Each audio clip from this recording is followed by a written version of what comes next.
Hey guys, it's Miss Adams, and we're looking at the Algebra 1 midterm review for 2020, and we're looking at Unit 4 now. So remember, Unit 4 goes over exponentials and geometric sequences. So let's just do a quick review over exponential functions. So we have y equals a times b to the x power plus k. And remember, our a is our initial value. This is what is going to determine if we have a vertical stretch or shrink. If it is greater than 1, it's going to be a stretch. If it's less than 1, it's going to be a shrink. Then we have our change factor, which is our b value. This determines if our equation is going to be a growth or decay, or excuse me, if our function is a growth or decay.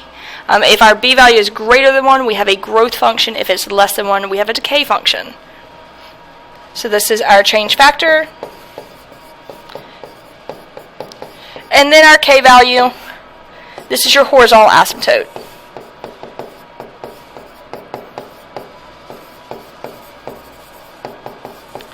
If we do not have a k present, that means our horizontal asymptote is where y equals 0, or that's our x-axis.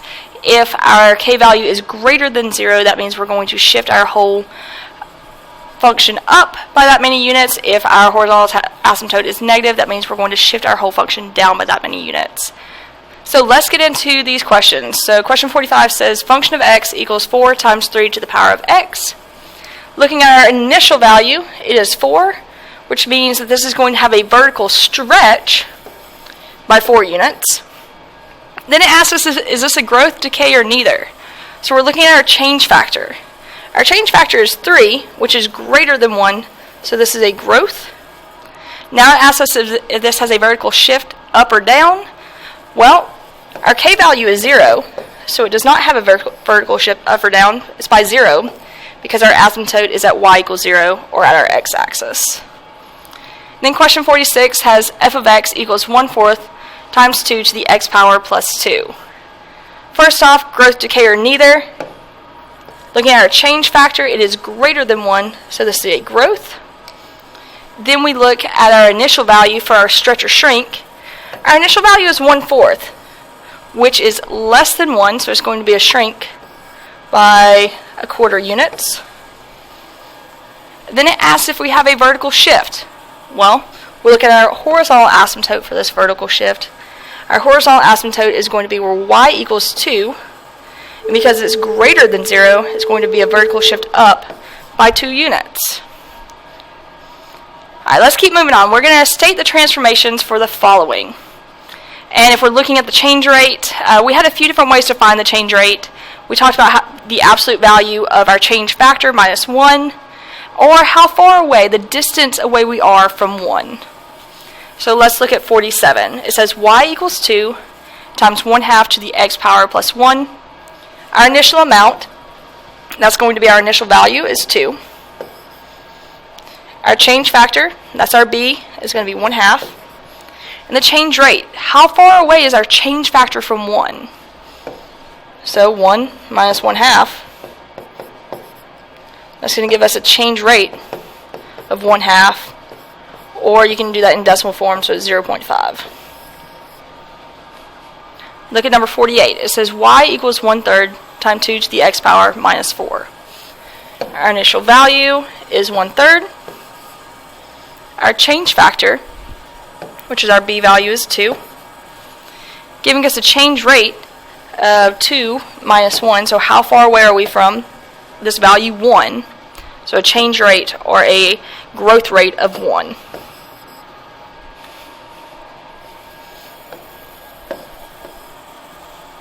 Now let's look at a geometric sequence. Remember, geometric sequences differ from arithmetic sequences because they are multiplication instead of addition and subtraction. So we're going to have to be looking at our r values and our a1, which is our first terms. So in this case, let's look at number 49. It says a, so it has a sub n equals 2 times 3 to the n minus 1 power. If we're looking at this, this is in the explicit form for a geometric sequence, meaning that our r value here is equal to 3, and our first term, our a sub 1, is 2. So if I'm writing out the sequence, we'll start off with 2. To get to our next term, we're going to multiply 2 by 3 to get 6. And to get to our third term, multiply 6 by 3. So our third term will be 18.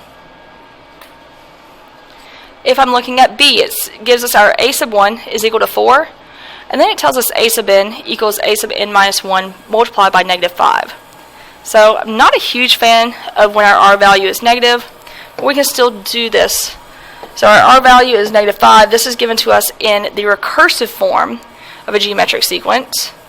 And then, again, it gave us our a sub 1 is 4. So we're starting off with 4. We're going to multiply it by negative 5.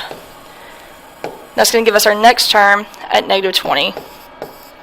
And to get to the next term from negative 20, multiply negative 20 by negative 5. And so we should be at positive 100. Alright guys, let's go on to problem 50. So now we're going to write an explicit formula from the given geometric sequences and then find the 10th term of that sequence. So the two things that we need are our first term, our a sub 1, and we need to know what our common ratio is, which is the same thing as our change factor. So how much are we multiplying each time to get to the next term?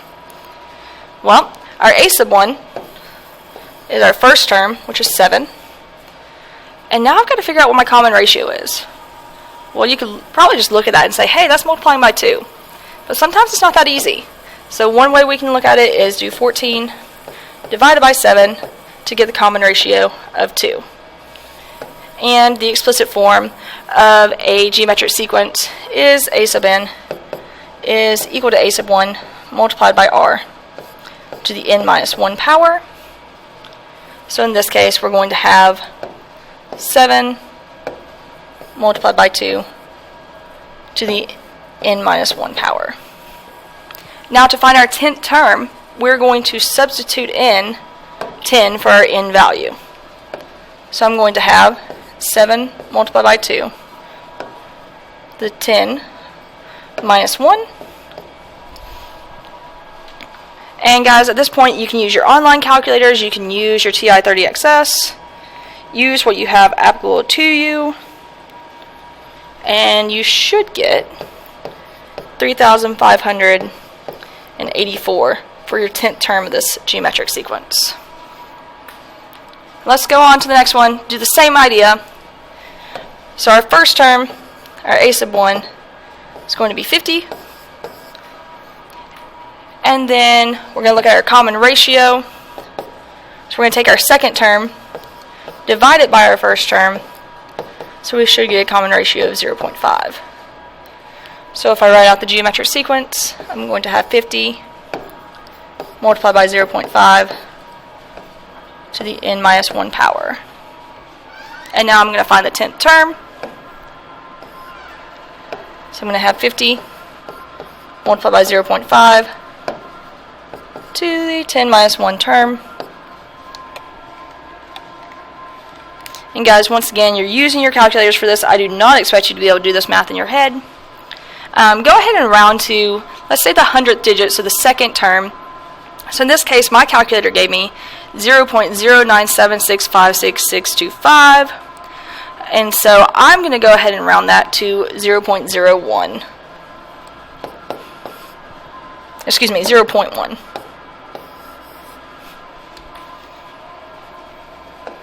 So let's go on to problem 51. It says write a recursive formula for each geometric sequence.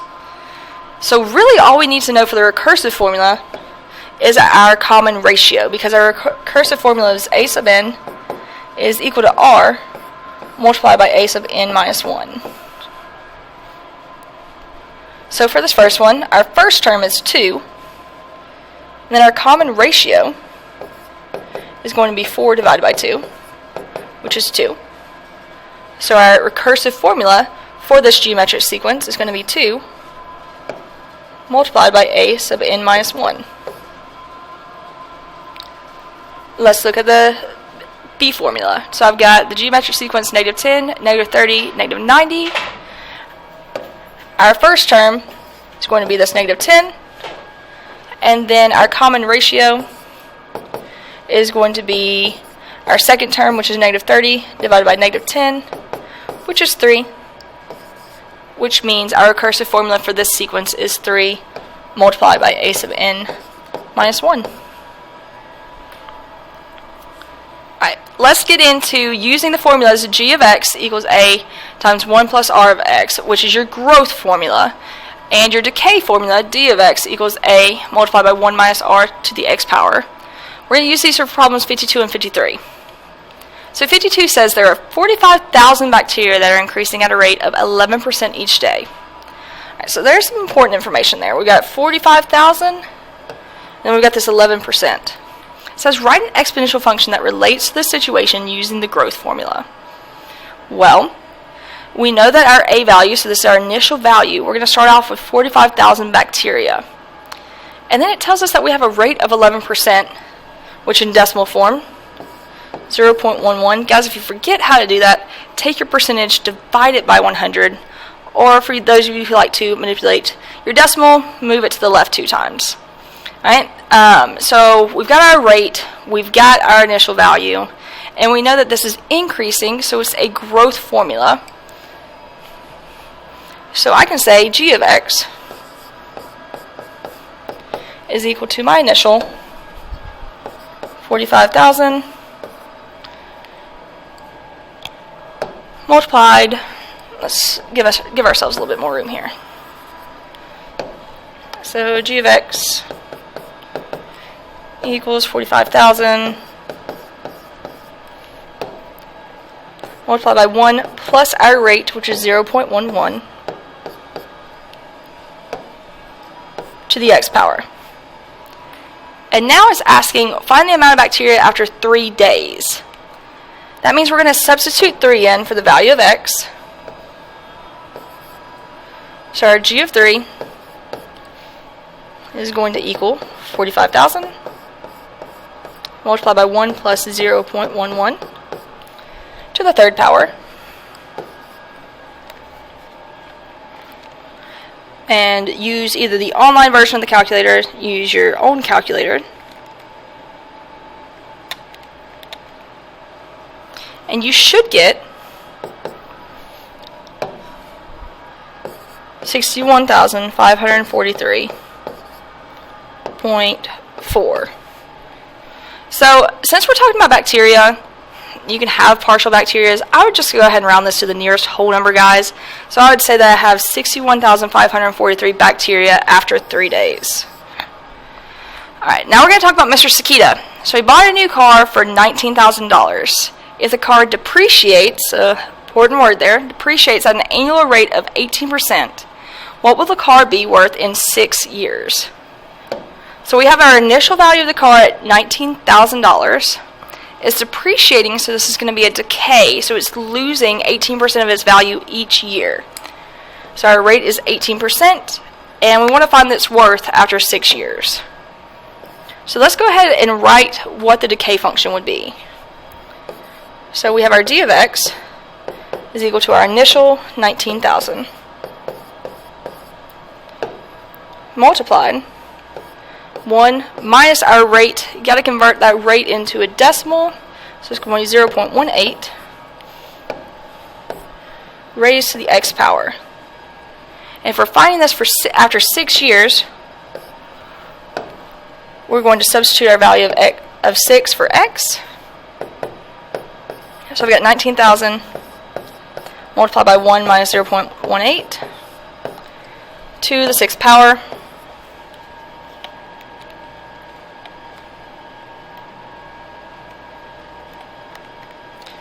Which is going to give us the value of $5,776.13. So after 6 years, Mr. Sakita's car is only going to be worth $5,776.13. So that's growth and decay, guys. Now let's see what Miss Bouchelle is doing. She wants to purchase new rain boots, but does not want to pay full price. She finds that her shoe store is discounting the rain boots each month. The initial cost of the rain boots was $80. The table shows the discount prices for several months. So now we want to write an explicit equation to represent the sequence. Well, remember our explicit equation, a sub n is going to be equal to a sub 1 multiplied by r to the n minus 1 power. Our initial value, our a sub 1, so this is our first term, is going to be at $80. And now we've got to find our common ratio. So our common ratio is going to be 64 divided by 80, so our second term divided by our first, which is 0.8. So if I write this as an equation, instead of a sub n, I'm going to replace that with f of x is equal to 80 multiplied by 0.8 to the x minus 1 power. Miss Michelle waits 6 months to purchase the rain boots. How much will she pay? So for our explicit equation, we're going to replace our x with 6. So I'm going to find our function at 6 is going to be equal to 80 times 0.8 to the 6th power.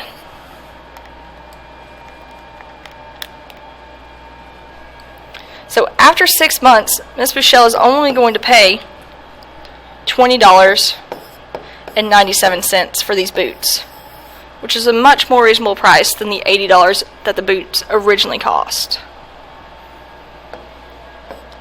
So now let's look at this graph. It says use the graph of the exponential to answer the following 3 questions. We're asked about domain, range, the y-intercept, the x-intercept, and is this graph an exponential growth or decay? Anytime you're giving a continuous function in Algebra 1, we're going to say that your domain is from negative infinity to positive infinity, or all real numbers. That's because it's never ending on when you're looking from left to right. So it's going all the way, starting all the way negative, going all the way positive. Then we're looking at our range. To identify our range, we've got to figure out where's our horizontal asymptote.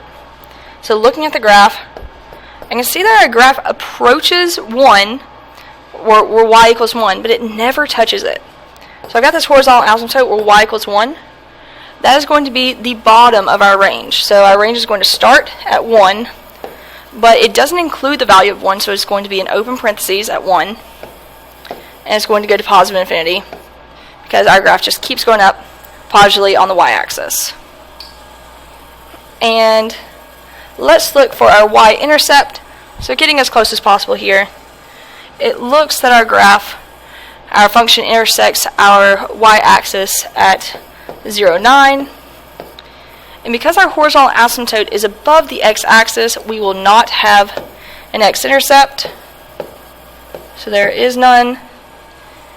And if we're reading this from left to right, as x increases, our y values increase. So this is a growth. And guys, that is all of our Algebra 1 midterm review for 2020.